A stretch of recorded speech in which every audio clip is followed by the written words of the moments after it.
જય શ્રી કૃષ્ણ. રાધે રાધે. નમસ્તે દર્શક મિત્રો, સ્વાગત છે તમારું સોનલ ડિવાઇન ભક્તિ ચેનલ ઉપર. આજે પવિત્ર પુરુષોત્તમ માસના મહાત્મ્યમાં અત્યાર સુધી આપણે મેઘવતી અને દ્રૌપદીના પૂર્વજન્મની કથા સાંભળી. આજે આપણે એક નવી કથા તરફ પ્રયાણ કરી રહ્યા છીએ, જે છે અધ્યાય 13 અને 14. અધ્યાય 13 દ્રઢ ધનવાનું આખ્યાન અને અધ્યાય 14 વાલ્મીકી ઋષિનો સત્સંગ. આ કથામાં એક એવા રાજાની વાત છે જેને પૂર્વજન્મના પુણ્યથી આ જન્મમાં વૈભવ અને બધું જ સુખ મળ્યું, પણ એક દિવસ વનમાં શિકાર કરવા જતાં તેના જીવનમાં કંઈક એવું બન્યું કે તે ગહન ચિંતામાં ડૂબી ગયો. વનમાં તેને એક પોપટ મળ્યો જે સંસ્કૃતમાં શ્લોક બોલતો હતો. એ પોપટે રાજાને એવું તે શું કહ્યું કે રાજાનું ખાવું પીવું અને ઊંઘવું બધું જ હરામ થઈ ગયું, અને આગળ જતાં સાક્ષાત મહર્ષિ વાલ્મીકીએ રાજાને કયું પરમ જ્ઞાન આપ્યું. ચાલો આપણે આ બધું જ રસપ્રદ કથાનું પુસ્તકના અક્ષરો દ્વારા શ્રવણ કરીએ અને વિડીયોમાં છેક સુધી બન્યા રહેજો.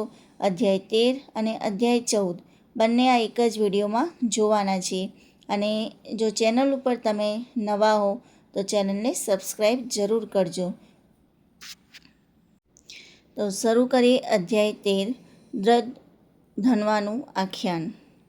નૈમિષારણ્ય મધ્યે બિરાજમાન મહાજ્ઞાની સૂત પુરાણીજી કહી રહ્યા છે, હે મુનિવર્યો, પૂર્વકાળે મહાજ્ઞાની એવા સનાતન નામના એક મહર્ષિએ દેવર્ષિ નારદને દ્રુધ ધન્વા નામના રાજાનું પવિત્ર આખ્યાન કહી સંભળાવેલું.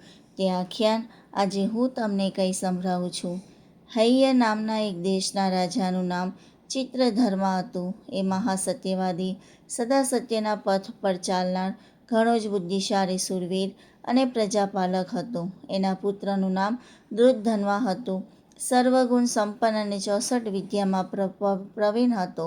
વિદ્યાભ્યાસ પૂર્ણ કર્યા બાદ ગુરુને દક્ષિણા આપીને જ્યારે દ્રુધધન્વા નગરીમાં પાછો આવ્યો ત્યારે પ્રતાપી પુત્રના 32 લક્ષણો જોઈને રાજા ચિત્રધર્માના મનમાં વૈરાગ્ય ઉપજ્યો. પ્રતાપી પુત્રને રાજાનો કારભાર સોંપીને એકાંતવાસમાં ઈશ્વરની આરાધના કરી ભવ પાર કરવાનો પવિત્ર સંકલ્પ કર્યો. બીજા જ દિવસે એણે પુત્રને બોલાવીને રાજનો કારભાર સોંપ્યો અને પોતે સંસાર ત્યાગ કરી સંન્યાસ ગ્રહણ કરી વન તરફ પ્રયાણ કર્યું. વનમાં આશ્રમ બાંધી નિરાહાર વ્રત કર્યું. ધ્યાન અવસ્થામાં જ પ્રાણનો ત્યાગ કરીને વૈકુંઠમાં વાસ કર્યો. પિતાજીની દેહમુક્તિના સમાચાર સાંભળીને કુમાર દ્રુધધન્વાએ પિતાજીનું શ્રાદ્ધ કર્મ કર્યું. અન્ન વસ્ત્રના દાન દીધા, બ્રાહ્મણની 84 કરી ગાયોના દાન દીધા અને ધર્મનીતિ પ્રમાણે રાજ કરવા લાગ્યો. સમય જતાં વિદર્ભ દેશી અતિ સ્વરૂપવાન કુંવરી ગુણવંતી સાથે એના લગ્ન થયા. રૂપ અને ગુણમાં અજોડ એવી એ કન્યાથી એ 4 પુત્રો અને 1 પુત્રીનો પિતા બન્યો. કુંવરોના નામ અનુક્રમે ચિત્રવા, ચિન્નવાક, મણિમાન અને ચિત્રકુંડલ રાખ્યા. પુત્રીનું નામ ચારુમતી રાખ્યું. આ એક વખતની વાત છે. એકાંતમાં બેઠેલા રાજા દ્રુધધન્વાને વિચાર આવ્યો કે પૂર્વજન્મમાં એવા કયા દાન પુણ્ય, હોમ હવન અને ધર્મ ધ્યાન કર્યા હશે કે મને આ જન્મે પૃથ્વી પર આવું સ્વર્ગ સુખ મળ્યું.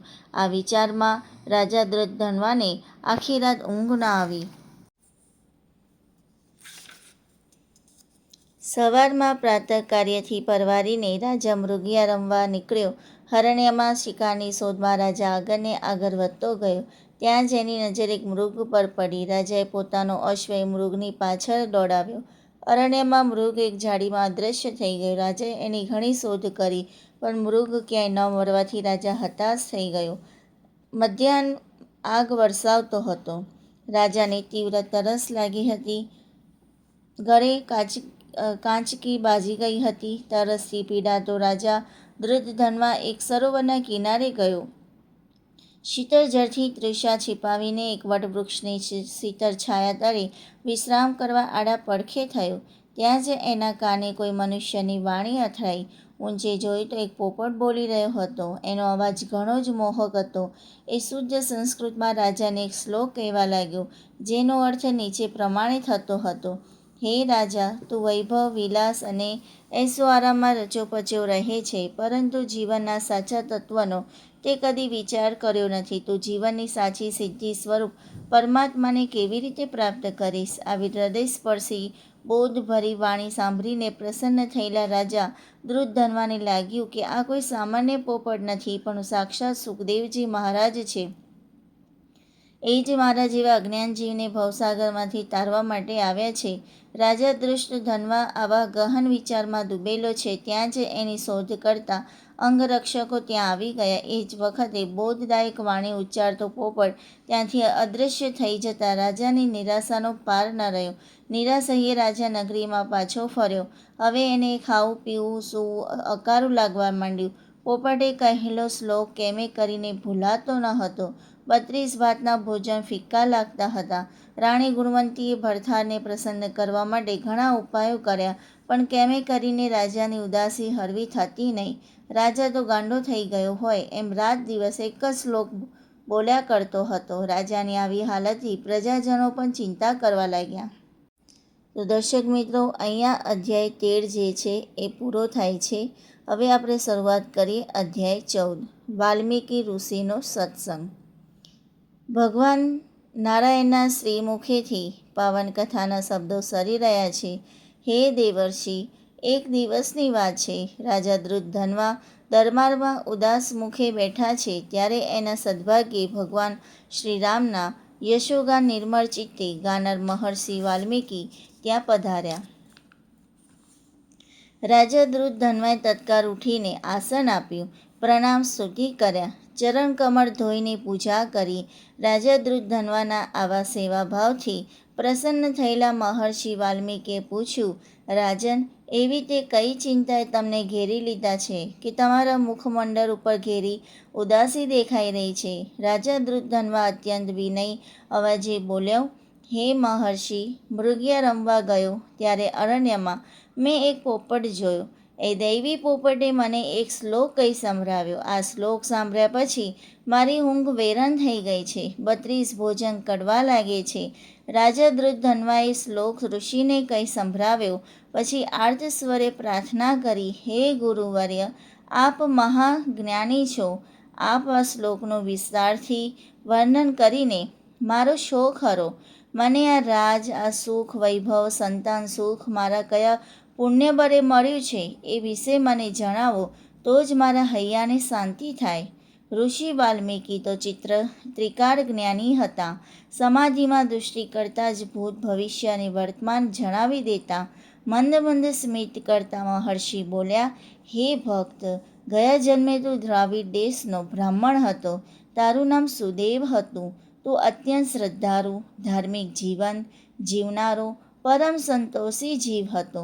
તારી પત્ની પણ તારા પગલે પગલે ચાલનારી પવિત્ર સાધ્વી સ્ત્રી હતી. એ તને જ પરમેશ્વર માનીને રાત દિવસ તારી સેવામાં જ લીન રહેતી. લગ્નને ઘણો સમય વીતવા છતાં તમારા ઘેર પારણું ન બંધાયું, ત્યારે તમે બંને ચિંતા કરવા લાગ્યા. એક દિવસની વાત છે. પતિ પત્ની બંને એકાંતમાં બેઠા હતા, ત્યારે સુદેવ બોલ્યો, હે સતી, આપણે સર્વે વાતે સુખી છીએ. માત્ર એક દુઃખ છે. આપણે વાંઝિયા છીએ. સંતાન વગરનો સંસાર સ્મશાનવત છે. પિતૃઓ પણ પોતાના વંશમાં સંતાન થાય એવી ઝંખના રાખે છે. સંતાન વગરના વાંઝિયા માણસના દર્શન પણ અપશુકન ગણાય છે. હે સતી, મને તો આ જીવન ઝેર જેવું અકારું લાગે છે. પતિની આ દુઃખભરી વાણી સાંભળીને પતિવ્રતા ગૌતમી પતિને સાંત્વન આપી ધીરજ બંધાવતા બોલી, હે નાથ, તમારા જેવો પરમ ભક્ત અને વિદ્વાન પુરુષ પુત્ર સુખની ઝંખનામાં ચિંતાતુર બને એ અયોગ્ય છે. તમે સત્ય અને ધર્મના બળે સ્વર્ગ પ્રાપ્ત કરી શકવાને સમર્થ છો, છતાં પુત્ર સુખનો મોહ શા માટે? હે નાથ, તમે તો જાણો છો કે પૂર્વ ચિત્રકેતુ રાજાએ પુત્રનો અપાર મોહ સેવ્યો હતો. દેવર્ષિ નારદ અને અંગિરા મુનિએ એને જ્ઞાન આપીને સંસાર મુક્ત કરવાનો પ્રયાસ કર્યો હતો. દુષ્ટ પુત્રથી દુઃખી થઈ ગયેલા રાજા ચિત્રકેતુએ વનમાં ભટકીને આયુષ્ય પૂરું કરેલું. જો સદભાગ્ય સુપુત્ર સાંપડે તો 70 પેઢીનો ઉદ્ધાર કરે છે, પરંતુ કુપુત્ર જન્મે તો જીવન છે એનાથી પણ વધારે વિસ્મય બની જાય છે. માટે હે નાથ, સુપુત્રની આશા રાખીને શ્રી હરિને ભજતા રહો. શ્રી હરિ સમર્થ છે. કદમ ઋષિને એમની શ્રદ્ધાના બળે જ કપિલ મુનિ જેવા સુપુત્રના પિતા બનવાનું સદભાગ્ય સાંપડ્યું હતું. પતિવ્રતા નારીના આવા પ્રેરણાદાયી વચનો સાંભળીને સુદેવ એને લઈને નદી કિનારે ગયો. નદીમાં સ્નાન કરી શુદ્ધ થઈને એને ઉગ્ર તપ આદર્યા. દર 5મા દિવસે એ આહારમાં માત્ર સૂકા પાંદડા લેતો. પૂરા 4 વર્ષ સુધી સુદેવે આવી ઉગ્ર તપસ્યા કરી. ત્યારે ભગવાન વિષ્ણુ પ્રસન્ન થયા અને ગરુડ પર બેસીને પધાર્યા. સાક્ષાત શ્રી હરિને પધારેલા જોઈને સુદેવે પ્રણામ કર્યા. એની આંખમાંથી ડર કરતા આંસુ વહેવા લાગ્યા. તો મિત્રો, અહીંયા અધ્યાય 14 પૂરો થાય છે અને આગળના હવે વિડીયોમાં અધ્યાય 15 લઈશું. 15 અને 16 સાથે લઈ લઈશું. અને અધ્યાય 15 જે છે સુદેવની ઉગ્ર તપસ્યા. સુદેવનું આગમન જ્યારે થાય છે, હવે સુદેવની ઉગ્ર તપસ્યા કરે છે અને સુદેવનો જે શોકનાશ હોય છે એનું અધ્યાય આપણે 15 અને 16માં આગળના વિડીયોમાં જોઈશું. હવે આ જે અધ્યાય આપણે જોયા છે 13 અને 14 અધ્યાય, હવે એનો સરળ ભાષામાં તમને સારાંશ સમજાવું તો અહીંયા આપણે જોઈએ કે સૂત પુરાણીજી જે હોય છે, સૌનકાદિ ઋષિઓને રાજા દ્રુધધન્વા જે હોય છે એની કથા સંભળાવે છે.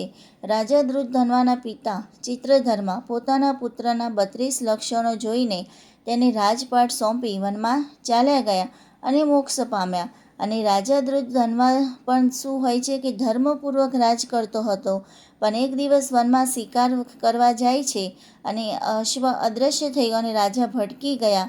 તરસ્યા થયેલા રાજા જ્યારે એક સરોવર કિનારે આરામ કરવા બેસે છે ત્યારે ઝાડ ઉપર એક પોપટ બેસે છે અને પોપટ શું કરે છે, સંસ્કૃતમાં શ્લોક બોલીને રાજાને સંભળાવે છે.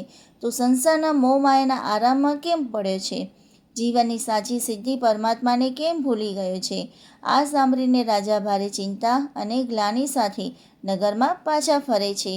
અધ્યાય 14માં આપણે જોયું કે રાજા આવી રીતે વ્યાકુળ હાલતમાં હોય છે અને વ્યાકુળ હાલતમાં જ્યારે રાજ્યમાં જાય છે ત્યારે નગરીમાં સાક્ષાત ત્રિકાળ જ્ઞાની મહર્ષિ વાલ્મીકી વખતે પધારે છે અને રાજા વાલ્મીકી ઋષિને વંદન કરીને પોતાની મનની ચિંતા જણાવે છે અને પેલા પોપટના શ્લોકનો અર્થ પૂછે છે. ત્યારે વાલ્મીકી ઋષિ રાજાને તેમના પૂર્વજન્મની વાત કહે છે કે પૂર્વજન્મમાં રાજા સુદેવ નામના પરમ સંતોષી બ્રાહ્મણ હતા અને તેમની પત્ની ગૌતમી પણ ખૂબ જ ધાર્મિક હતી.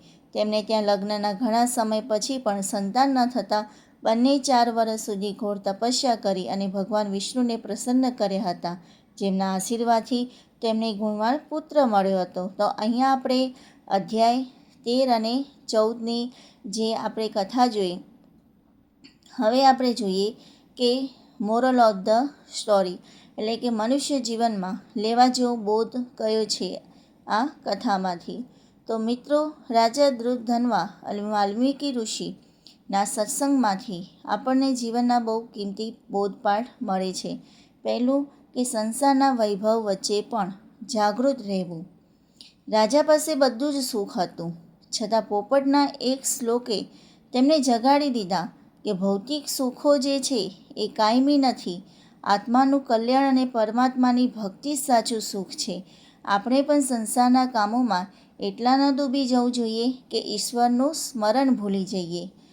બીજું, જ્ઞાની પુરુષોનો સંગ જ ચિંતા દૂર કરે છે. જ્યારે રાજા દ્રુધધન્વા ભારે દુઃખ અને મૂંઝવણમાં હતા ત્યારે વાલ્મીકી ઋષિ જેવા મહાપુરુષના સંગ અને માર્ગદર્શનથી તેમના મનને શાંતિ મળે. જીવનમાં જ્યારે પણ મૂંઝવણ આવે ત્યારે સંતો કે જ્ઞાની વડીલોનું શરણ લેવું જોઈએ. ત્રીજું, પ્રયત્ન અને ધૈર્યનું ફળ કેવું હોય છે? મીઠું હોય છે. પૂર્વજન્મમાં સુદેવ બ્રાહ્મણ અને તેમની પત્નીએ સંતાન ન હોવા છતાં હિંમત ન હારી, પણ ઈશ્વર પર શ્રદ્ધા રાખીને 4 વર્ષ સુધી તપ કર્યું. આ આપણને શીખવે છે કે કોઈ પણ કષ્ટ કે અભાવના સમયે નિરાશ થવાને બદલે શ્રદ્ધાપૂર્વક સત્કર્મ અને પુરુષાર્થ ચાલુ રાખવા જોઈએ.